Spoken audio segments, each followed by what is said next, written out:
성도 여러분, 안녕하세요. 6월 24일 목요일 아침 말씀 시간입니다. 이 시간에 함께 나누실 하나님 말씀은 잠언 28장 19절에서 28절까지의 말씀입니다. 그 가운데 25절에서 26절 말씀을 봉독하여 드리겠습니다. 욕심이 많은 자는 다툼을 일으키나 여호와를 의지하는 자는 풍족하게 되느니라. 자기의 마음을 믿는 자는 미련한 자요, 지혜롭게 행하는 자는 구원을 얻을 자니라. 아멘.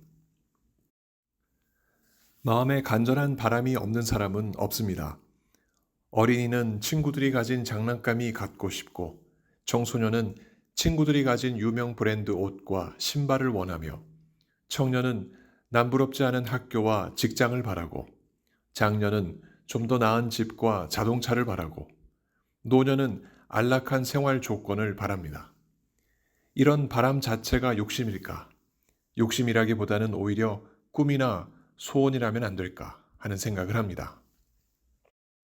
그러나 이런 소원도 과도해져서 집착이 되면 욕심이 되어 자신과 이웃을 해롭게 합니다. 이미 가진 것에 감사하고 만족하기보다 더 가진 이웃의 소유를 탐하고 빼앗는 범죄 행위는 우리가 일상생활에서 늘 보고 듣는 것입니다. 이를 두고 그 누구도 꿈과 소원의 성취라고 하지 않습니다. 마음속 가득한 미련한 과욕이요, 범죄라 말할 뿐입니다. 이런 욕심으로 죄를 짓는 주체는 한 개인뿐만은 아닙니다. 한 나라도 마찬가지입니다. 1910년 6월 24일은 일본 제국이 대한제국의 경찰권을 빼앗은 날입니다.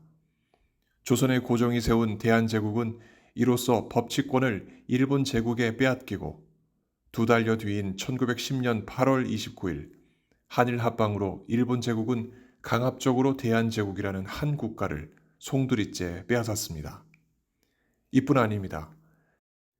일본 제국주의자들의 지나친 영토 야욕은 아시아와 미국으로 확대되었고 피로 물든 다툼을 불렀으며 끝내는 일본 자국민들의 생명조차 폭탄과 방사능에 시달려 처참히 죽어가는 그 낭패를 낳았습니다.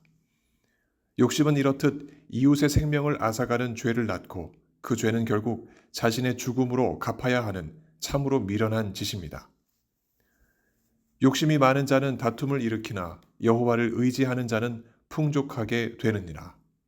오늘 본문 25절의 말씀입니다. 사람 사이의 다툼은 어떤 사람의 욕망이 과할 때 일어납니다.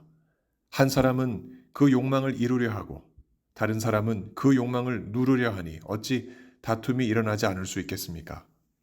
우리는 여기서 그럼 왜 사람은 욕망을 이루려 저처럼 몸부림칠까 생각하지 않을 수 없습니다.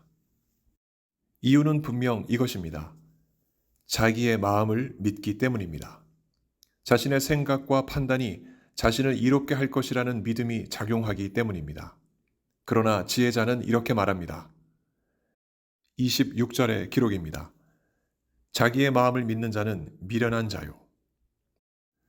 대동아 공영을 외치며 유럽과 아프리카를 뺀 전 세계에 욕망의 총칼을 휘둘렀던 일본 제국주의자들이 믿던 바, 그것이 바로 자기 마음이었습니다.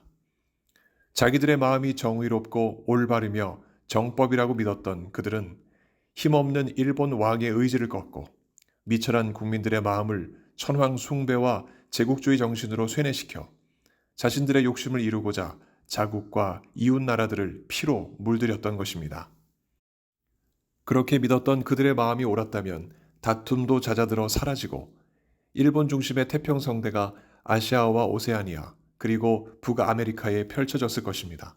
그러나 우리는 압니다.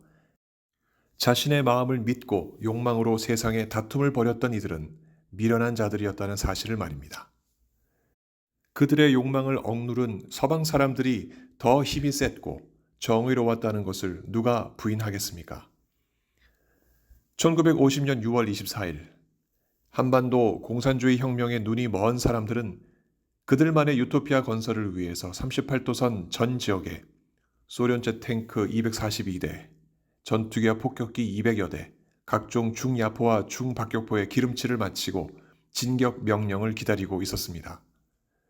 그들의 욕심은 이처럼 같은 동포를 대상으로 피비린내 나는 다툼을 일으키고 있었던 것입니다. 그 욕심은 어디에서 비롯되었을까요? 그들의 세상이 곧 이루어지리라는 그들의 마음의 믿음에서부터 시작되었습니다.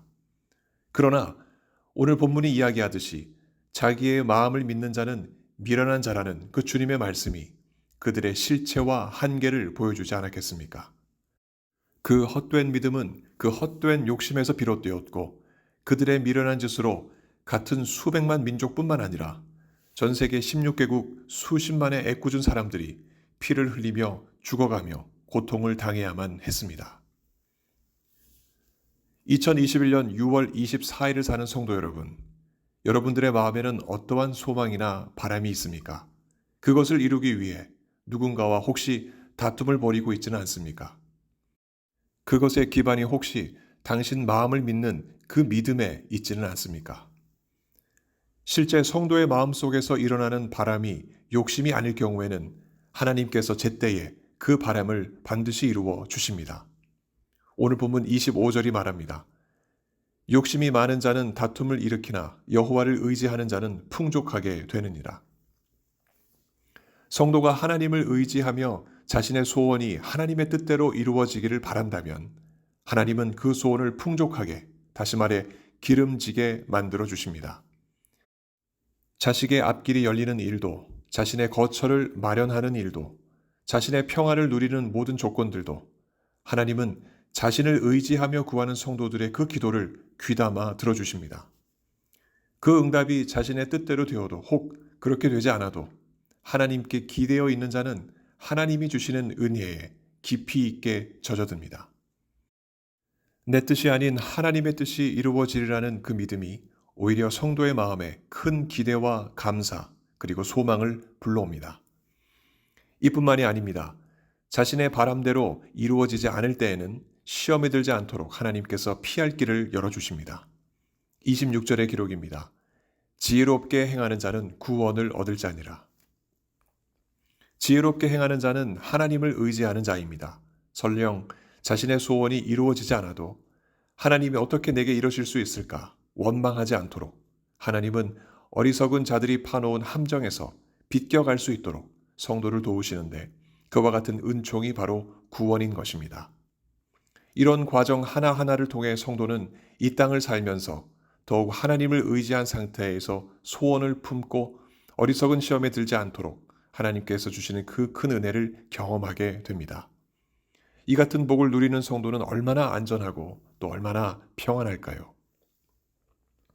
성도 여러분, 이 아침 우리 마음을 믿어 생기는 욕심 혹시라도 있다면 그 모든 것을 경계해야 합니다. 오히려 여호와 하나님을 믿어 그를 의지하며 소원을 품는 우리 모두가 되어야 하겠습니다. 여자여, 내 믿음이 크도다. 내 소원대로 되리라. 하신 예수님의 말씀을 이 아침에 기억하시기 원합니다. 우리의 소원은 하나님을 의지하고 믿는 데에서 시작됩니다. 그 소원은 그 어떤 다툼도 일으키지 않으며 미련한 것도 아닙니다. 다른 데에서 시작하면 미련한 짓이요 시험에 들 뿐입니다. 성령께서 우리를 도우시어 이 믿음을 가지고 주 안에서 마음의 소원을 이루게 해주시길 우리 주 예수 그리스도 이름으로 간절히 축원합니다. 함께 기도하시겠습니다. 자비로우신 하나님 아버지, 우리 마음속에 하나님께서 소원을 주시고 그 소원을 이루어 갈 수 있도록 우리들에게 더 큰 믿음 허락해 주시니 너무나 감사드립니다.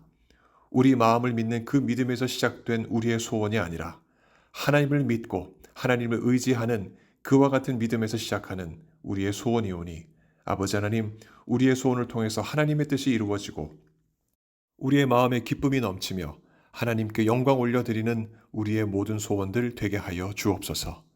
아버지 하나님, 병상에서 주님 앞에 치료를 구하는 하나님의 종들 이 시간에 만나주시고 치료의 광선을 더하셔서 어수속히 회복되게 하여 주옵소서. 여러 가지 삶의 크고 작은 문제로 주님 앞에 길을 찾는 하나님의 백성들, 주께서 가야 할 길을 열어주시며 손붙잡고 동행하여 주옵소서. 주께서 택한 귀한 백성들과 오늘도 함께 하심을 믿사오며 우리 구주 예수 그리스도 이름으로 감사하며 기도하옵나이다. 아멘. 성도 여러분, 오늘 하루도 주님과 동행하시는 귀한 하루 보내시기 바랍니다. 감사합니다.